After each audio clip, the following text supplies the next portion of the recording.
What is going on, everybody? Good to see you here. People are popping in there. Let's see. Hi, my name is, I can't read it. I got to pull up my screen here.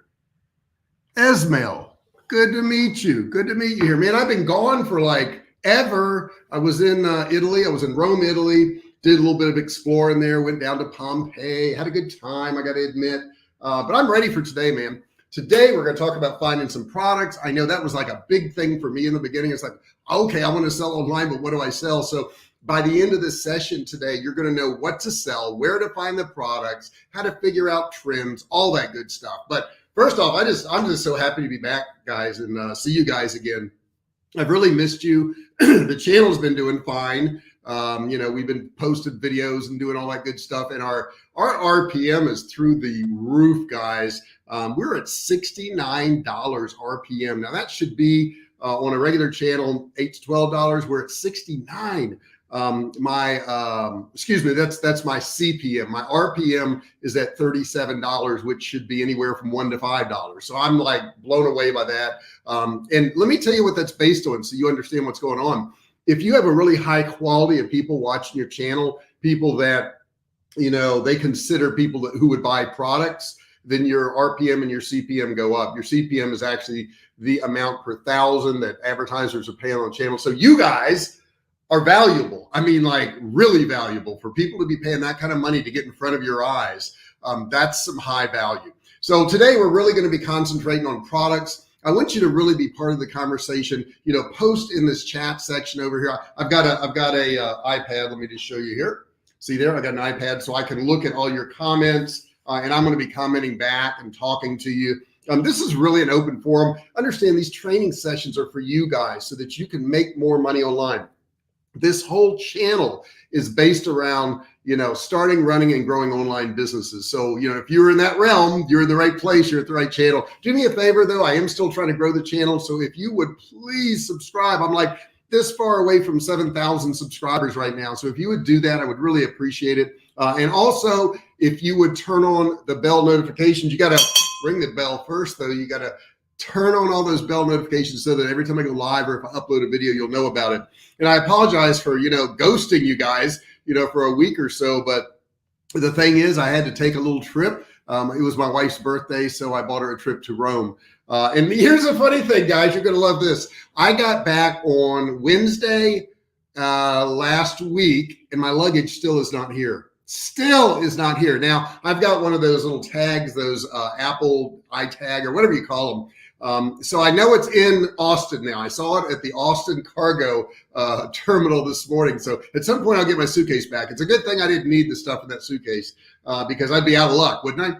So participate in that chat section and let's jump right into the information and I can get you guys to find, by the end of the session today, you're going to know how to find products. You are, okay? So don't worry about that. If you've had an issue with that, don't worry about it. Now, I want you to think of it this way. I'm going to go through several steps, but the first step is really, you want to be able to solve a pain point. If you can't describe the pain point that you're solving, the product won't matter, okay? So solving a customer pain point will always be an effective way for people to market. Now, I'm going to take something that's actually a real pain, and that would be a headache. Tylenol would not be in business if headaches didn't hurt, okay? If pains didn't hurt. An abstract a pain point would be something that you're addressing a poor or frustrating experience with a current selection or situation. So I own a survival food company, and we serve the pain point of having really good quality food to eat in the event of a power outage or the supermarkets don't have food or something like that. So that's the pain point that we go after. So I want you to think of whatever your product is. Number one, what pain point are you solving? The next thing you can do, number two, and let's see, Nicholas Mayo, I'm so happy to see you again, sir. Man, I'm glad to see you too, buddy. Let's see, Nicholas Fabizo Mayo. Where are you from? It's a very cool name. I like it. You sound like you're some type of celebrity or movie star or something like that. The number two thing, guys, is I want you to appeal to hobbyists if you want to do that. When people are really passionate about a thing or a hobby that they're into, they're really going to be more inclined to invest money and get a great product they want. I do videos, so I've got all kinds of video cameras. I just bought the GoPro Hero. I think it's 10. I think that's the one I got. The latest one out. I got that. And I used it some on my trip, not as much as I should have, but I used it some on there. And I'm going to have videos coming out about that. But you can really get more engagement, more loyalty if you're dealing with somebody and they're really passionate about something. So think about it that way. You know, what is the hobby that you're selling around? What is that? Now, the next thing you can do, which would be my number 3, if you're keeping track here, is go with your personal passion. What are you passionate about? What is a thing that, you just really love, based on your own interest? If you love something, chances are somebody else does too. I know a big thing now is growing beards, and there's a lot of beard brands out there. Okay. So, people are really marketing to it. I found this one called Beard Brand, and their tagline was "Bathe your beard in gold," and everything they have is done in gold. Okay, so that's kind of cool, and that's something that is easily marketable to, because there's a lot of people who are into it. They have beard contests where people go and vote on the best beards. It's crazy, but not to the people who are into it, right? So it may be crazy to you and me, but not to the people that are into it. We've got a good crowd today, guys. Please use that chat box. Ask me questions. Introduce yourself. Tell me where you're from. What's going on in the world? I want to hear it. Number 4 would be consider your professional experience. Okay, what industry have you been in? What are the ins and outs of that industry? Maybe you have a skill or a particular skill set or experiences that make you more knowledgeable than the average person in that particular area. You could turn that expertise into your online business. That's exactly what I've done on this channel. I started selling stuff online and we were wildly successful. Not in the beginning. We had a lot of failures. I don't want you to think we were instantly successful, because we weren't.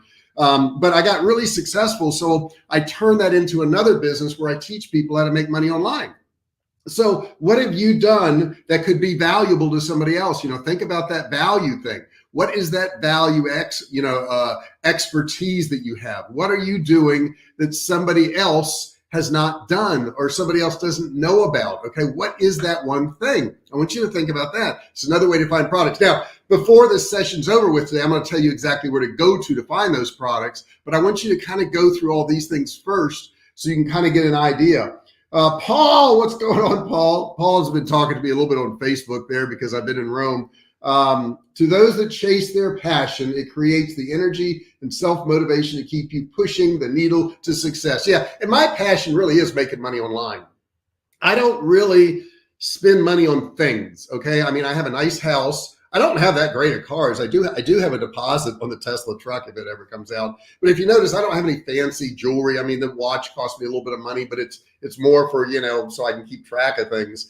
But making money for me is so that I can enjoy experiences. Okay. I just went to Rome and Pompeii and all these different places, and I experienced new cultures. I experienced new people. To me, that was really significant. That was really cool to me. All right. The next thing you got to do, and you think you may not be able to do this, but I'm going to tell you how to do it, is be able to capitalize on trends early. Recognizing a trend early, this is number 5 if you're keeping track, can really be a big win for you and your business. It's really going to allow you to carve out a part of business that other people haven't jumped on. Now, thanks to the nature of digital marketing, your paid spend will probably be lower, and your opportunities to build long-term SEO traffic will be more abundant. Okay, so that's something you could do. The key is to not confuse a fad with a genuine trend. A fad is a lot of those gadgets that come out like fidget spinners or something like that, and it's going to die out. It's going to die out. But I know a lot of people do it. While you can make some money on these fads, they're not going to be long-term. Okay. They're not a trend. They're not something that you're going to be able to make money for years to come. So I kind of want to stay away from the fad type things. I want to go more with the trend type things. Now, how do you figure out what is a trend out there? Well, check out social media. There could be hashtags on Twitter that are trending, and you can just look at those and say, okay, well, there's a trend. Google Trends is also a great place to go to look for trends. Look at the popularity of topics over time and see which one is hitting a spike in interest. There's also one called Trend Hunter. It's the world's largest, most popular trend community. And what it does is it uses data, artificial intelligence, and real humans to identify customer insights and new opportunities. So check out Trend Hunter. Another one would be Reddit. If you don't use Reddit, that's another great one to figure out trends. The front page of the internet showcases forums about pretty much every topic under the sun. So you visit the popular page to see what people are buzzing about. Next one, number 6. This is a great one. Check out customer reviews on existing products, okay? You know, whether they're already selling these products online or not, there's a wealth of insight you can gain from these customer reviews, and you can figure out what they're thinking about, what they're doing out there, okay? So that's another great way to do it. If you've established an online store with a little bit of traction, you can see what customers are saying about your existing products. Are there any trends or interesting, bits of feedback that you can use for inspiration? If you don't currently have a store, that's okay. Just have a look at customer reviews on other brands, on other stores. Go to other people's stores. If they've got a lot of reviews on products and they're really good, you may want to check out that product. What wish list feedback is being shared about potential improvements to already successful products? Check that out. What do I get here? Number 7. I'm up to number 7. Wow, that's pretty good, right? We got 12. I'm up to number 7. So that means we're halfway through here. How are we doing on time? We're doing excellent on time. Don't forget, put your comments in that chat box there. Paul says, you're the type of servant leader, entrepreneur that is a model to succeeding. Well, that's nice of you, Paul. I appreciate that. Thankfully, the internet provides leverage to compete in a global economy and market. And it does. I swear I go to Starbucks. I went to Starbucks this morning. And I see all these people rushing in and rushing out so they can get to work. And I'm thinking, well, I'm just sitting here relaxing. Why don't they do that? Haven't they heard about the internet? I mean, that's why you guys are here, right? Because you've heard of the internet. So number 7, I would say, is to find some product opportunities by looking at keywords. There's no secret that organic traffic from search engine is important marketing channel, but searching for keyword opportunities means strategically looking for a product based on search inquiries people are doing. And you can use Google Trends to do this. You could use Google Keyword Planner to do this. Excuse me, I'm getting over a cold a little bit. My wife has the cold now. I got it like last Monday, so I'm just getting over it. But this approach can really be fairly technical and requires an intermediate understanding of keyword search as well as search engine optimization. Fortunately, on this channel, if you search SEO, I've got videos on that. You can learn how to do that. The advantage is that if you pair product demand with existing keywords that people are searching for, it's really an effective way to capture consistent organic traffic from Google. But it comes with its own set of risks, namely that if you rely on search engine traffic, you'll be overly exposed to changes in Google's algorithm. So you do have to watch out for that. The next one, I want to talk about some of the tools you can use for that. You can use, wait a second, I'm going to copy these and actually put these in the chat section. And all you have to do is search any of these, and I'll talk about them 1 second here. Let me get over here where I can paste these for you guys so you can see them. All right, let's see here. Paste and go. That should get it to you guys. Cool, it did. Says here, Paul says, JR, have you gone to local events like Chicago Houseware Show to check out wholesale pricing? I don't really do that. That's not my thing because I'm not really looking for a whole lot of different little products now. I'm more concerned on courses and training and just, keeping my survival food company, pumping along. So I don't really do that. It's just not my thing. But let's see here. I should be putting these comments on the screen. Let's see here. So that's Paul's right there. He's asking that question right there. And I had to find the place to click. I'm a little out of practice. Okay. I haven't done this in a while. I was surprised how popular Starbucks is in Europe. Yeah, they are. And I'm trying to think if I ever went to one. I did not. I went to a lot of cafes there and I kind of got hooked on a cappuccino. And I've drank nothing but hot tea for years because coffee kind of upsets my stomach.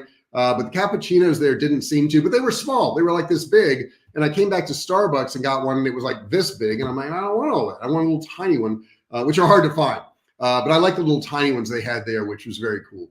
And guys, I did put that keywords anywhere, keyword tool, keyword inspector, helium 10, sonar, all of these spots, Alibaba, hot keywords, and industries keywords. All of those are very, very popular. So check those out. Let's see here. Paul says, I was disappointed in POD print on demand because the supply chain is still messed up. Are you still having problem sources for Survivalcave?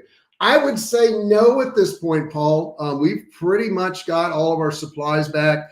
We have all of our products ready at this point. They're selling really well. One of my big spenders, they've been with me for, I would say 11 years, is buying truckloads from me now. And they just put an order in this morning, which I'm pretty happy about. Okay. So that's going to pay for a lot of stuff throughout the end of the year, which is nice. Okay. This is October. Actually, it'll pay for stuff through next year too. Very, very nice. I'm so happy about that. All right. Well, let me get back to my list here. I don't want to get off track with you guys. There we go. All right. I lost my screen for 1 second there. I freaked out. I lost my screen. No, don't lose my screen. Okay. So anyhow, you've got all those sources there where you can find these keywords.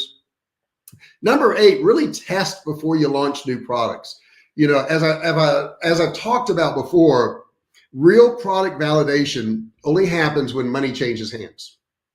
If you can't sell that product, you know, by testing it out, you're not going to be able to sell it when you do a big launch. Okay. You've got to test it out first and see if people are going to give you money for it. Securing some level of interest and investment from potential customers before you ship is really, really valuable, guys. Even great products can flop when they launch and no one buys them. So if you already have an idea, but you're not quite ready to invest heavily in it, minimize your upfront investment and test the market by building a landing page to promote your potential product. With a way for interested customers to leave their email and run a few paid ads. Maybe you could do something like that. I highly suggest you using Kartra. Kartra is amazing, and you can put a page together in like 30 minutes. I mean, a really nice one. It's got templates in there you can use. So I would recommend you doing that. And that was number 8. Number 9 is going to be browse what's trending online marketplaces. Now, if you want to sell products on your own store, you can still gather inspiration and information by checking out what is really popular and trending on all these other marketplaces. You want to look at places like eBay. You want to look at Etsy. You want to look at Amazon. You want to browse the list, like, you know, what's hot, most wished for, and other categories that showcase current customer demand. Now, there are a few links I'm going to recommend. I'm going to copy and paste this again, and then maybe I'll read through it after I do that. So copy, let me get this over to you guys real quick, because these are great places to source stuff. And see, I promised you I would give you all this, all these places you could go to. There they are. And let me go back to my notes here real quick. So the first one is going to be Amazon bestsellers. You can find that on Amazon. Amazon most wished for. You can find that, or you can just Google that. Put that in your Google search. Amazon movers and shakers. And didn't do the same thing with Etsy. Etsy most wanted. Etsy best-selling items. And if you just Google that, you'll get the link going to it. Etsy most popular item, trending on eBay, popular on Kickstarter. You know, maybe you haven't looked at Kickstarter, but that's a great place too. The individual product pages, you can see bestsellers ranked to find out what popular item is in a category too. So if you're just searching a product, it's going to give you some of that off to the side. But I would consider digging a little deeper, you know, consider using a tool like a Jungle Scout. Let me see here. Let me see if I can copy it. Tool like Jungle Scout. I'm going to put this in the comments here so you guys have this. Let me stick that in there, paste and go. Tool like Jungle Scout. I would say that's a really good one. You know, you invest a little bit of money, but goodness gracious, it's well worth it because you're going to make it back because you're not going to be wasting time too with bad products. All right, we're up to number 10. We only got 12. We're zooming through this today, which is good. You want to research products with higher profit margins, okay? We have a pretty high profit margin with Survivalcave food, but that's what you want to do. Products with little overhead provide low risk way to get started because it's easier to attain a higher profit margin compared to products that are more expensive to produce. Now, I have a very expensive product to produce, but it's very specialized, so we do well with it. When pricing your products, you need to account for the total resources that you've put in to sell the product, or your cost of goods sold. That's very important. So you got to factor in not only the cost to create the product, but also how much it costs to promote it, how much it costs to have inventory on it, how much it costs you to ship it to people.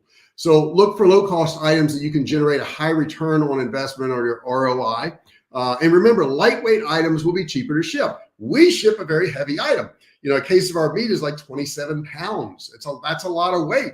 And just because a product is inexpensive to purchase wholesale doesn't necessarily mean that you can turn it over for a high ROI. So you do want to calculate that. The next thing I would say, number 11, and I think this is a really good place to start, is start your search with related products. Now, you know, when you go and put something in at Amazon and you search whatever the product is, they have products that they suggest to you. And they'll have a category. It'll say things like frequently bought together. So you've got your product up there and then it's got 3 products below and it shows all the products that people bought together. And that's been very effective for Amazon. The other thing they do is they do one called other products that customers frequently buy. So they'll have that category there. In addition to that, they also show similar items that Amazon recommends. So it's going to be an item like what you have in your cart, but there are other items that are just like that item. So it may be a different brand with the same item or a different shape or color, something like that. And then they're going to have related sponsored products. Sponsored products are where people paid for an ad to have that product show up in an area where people are searching for a particular product. So that's another one. So all those things work well. Now we're down to number 12. And I want to tell you the most interesting thing that I found out about Italy. And I'm going to do it at the end of this video. Something that I was shocked about, something I wasn't prepared for. I guess I was prepared. I'm always prepared for this thing, but I couldn't believe where it happened. So I'm going to share with you where this thing happened in just a second at the end of the video. And I think you're going to be shocked. And it has to do with Vatican City. So maybe that's my hint to you. It has to do with Vatican City. And let me just check, make sure I'm not missing any comments here. I got several screens popped up here. I'm all nasal today from my cold. Let's see here. Paul says, Paul, you're going back and forth. You were on YouTube and now you're over on Facebook. So I got to jump back and forth here. It's okay. I like the idea you said before about developing an evergreen information product that requires no inventory and allows you to leverage. Yes, these are very good. I think it's hard in the beginning for somebody to develop an informational product. In the beginning, it's very, very hard. The next easiest step would be to market somebody else's informational product, which people can market mine, but you're not going to build a list doing that. But yeah, those are good. In the beginning, I think you need to get your feet wet with the actual product, just to get started. Is there a formula to figure out margins and expenses? Well, yeah. I mean, basically it's, the cost of the product plus any cost of marketing plus your shipping, plus any other labor that you put into it. That's your actual cost of the product. And then you look at what you sold it for and you subtract that from it. It's not overly complicated. I do think that some people ignore some fixed costs when marketing a product and they don't consider it a cost. Like a website. Okay. You said, well, I'm selling it on my website. Well, there's a cost to that website, right? You got to pay for hosting on that website. And guys, I'm going to share with you something that happened in Vatican City in just a second. I've had a couple of people send me a message and ask me about it. But I'm going to tell you about that in just one second. But I think a lot of people ignore their time. They say, well, it didn't cost me anything because I did it myself. Well, don't you have value? Okay. What is your value? I value my time at $2,000 an hour. Sometimes I make less than that. Oftentimes I'll make more than that. And I know this sounds like an insane number, right? I mean, it sounds insane to me because, I used to make a whole lot less money, but that's what I value my time at. And here's what I do with my time. And I want you to think about this too, guys. Before you go and do something, okay, let's say it's mow your lawn. There's 2 factors that go into this. Number 1 factor is, do I want to do this thing or do I not want to do it? Okay, that's the number 1 factor. The number 2 factor is, can I pay somebody less than what I could earn if I go to work and do something? Can I pay somebody for that? So I don't mow my lawn. Okay. I hire somebody to come mow my lawn. Here's why. The first category I look at is I don't want to do it. I don't like it. I don't like mowing grass. Okay, just don't like mowing grass. So I pay somebody to do it. The second factor is I can pay somebody less than $2,000 an hour to mow my grass. I mean, that makes sense, right? Now, yesterday I had to do some fixes around the house. I had to caulk a couple little cracks here and there because this is a new house. We get a little bit of cracks from settling. And I had to put together a bed frame that we got and a couple other little items. They were all house items. I need to clean my patio out here and wash it down and do all that. So the first part was I always run it through this filter. Do I want to do it or do I not want to do it? And I was like, well, I don't necessarily want to clean the patio and wash down the furniture and do all that. But the time I would spend trying to find somebody to do that, and would they do a good enough job, overshadowed the fact that I didn't want to do it that much. We got this bed frame that came in. I had to put that together in the ensuite. And I was like, I don't really want to put it together, but it's not that bad. It won't take me that long. How long would it have taken me to find somebody to come into my house and put that together and disrupt our life? And it was relaxing to me to do that. So I didn't mind doing that. So you gotta look at those two factors. Number one is, do you want to do it? Do you not want to do it? And number two is, can you pay somebody less than what your value per hour is? So I always do that. And we're down to number 12 now in that story about Vatican City. Number 12 is always be on the lookout for new products. Don't let something pass you by. One of the most straightforward strategies that you can implement today is to keep an open eye and an open mind. Okay, there could be other products out there. They may not even be in your niche that you think are really cool, that are marketable. So doing that and always being open to that, I think, is a very important step to make. Okay, so what happened? What happened?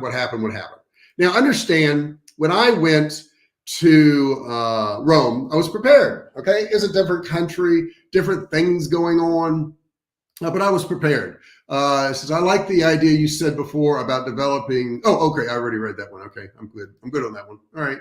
I'm clicking on some of the older comments there. All right, so I was prepared. I knew that I was going to a different country.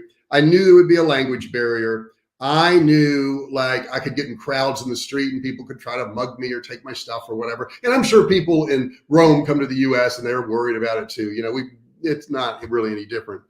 There's some areas that you would expect that there's going to be pickpockets. One of them was Trevi Fountains. And the fountain is beautiful, just gorgeous. And you throw this coin over your shoulder and it's supposed to be good luck.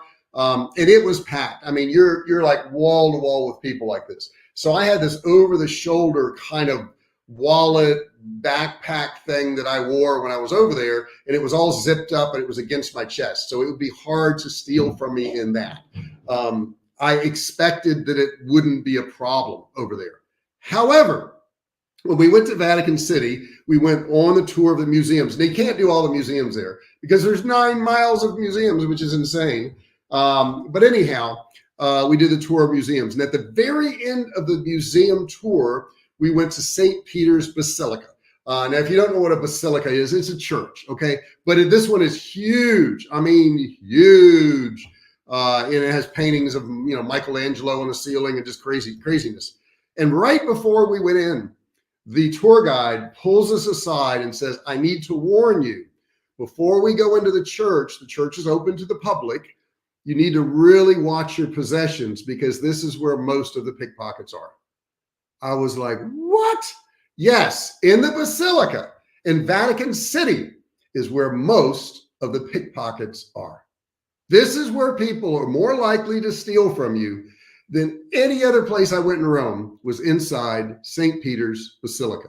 So I don't want to put a downer on the trip, but what the heck is that all about? That's the one spot. I mean, it was dangerous enough getting over there in one of those cabs. I don't know if you've ever ridden a cab in Rome, but it's insane. It's insanity. There's really no traffic lights or speed. I didn't see a speed limit in the city itself. Outside the city, we went to a mall and I saw some traffic speed limits there, but it's crazy in the city. You don't want to drive there. It's insane. But anyhow, if you go to St. Peter's Basilica, that's where you're going to find all the pickpockets. So watch out.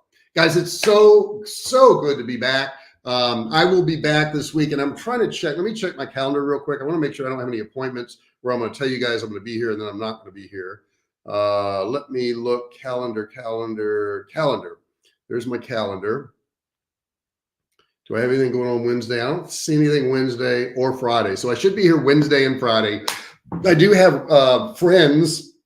I almost said relatives because I think of it as family coming into town next Monday. So I may not be available then, but this week I will be here Wednesday and Friday to talk to you guys. If you have any ideas, suggestions that you'd like to learn about on this channel is your channel. It's not my channel. Okay. My channel wouldn't matter because, you know, nobody would hear me if it was just my channel. It's your channel. It's your information. This is your channel. You guys own this. So any information you want to learn, you want to hear about, you want me to share with you, please, please, please put it in that chat section, put it in the comment section. If you're not watching this live, I read all the comments, so you can put it in the comment section there.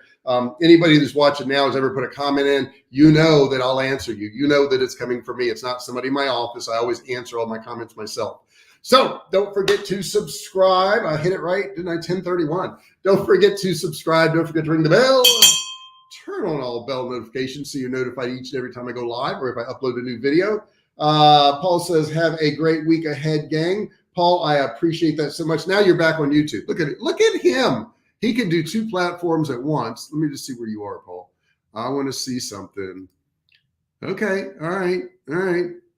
You're back on YouTube. You're going back and forth. You're amazing, Paul. I bet if I was on another platform, you'd be on that one too, right? Is that right? Guys, thank you so much for being here. I really love you guys. I appreciate you listening.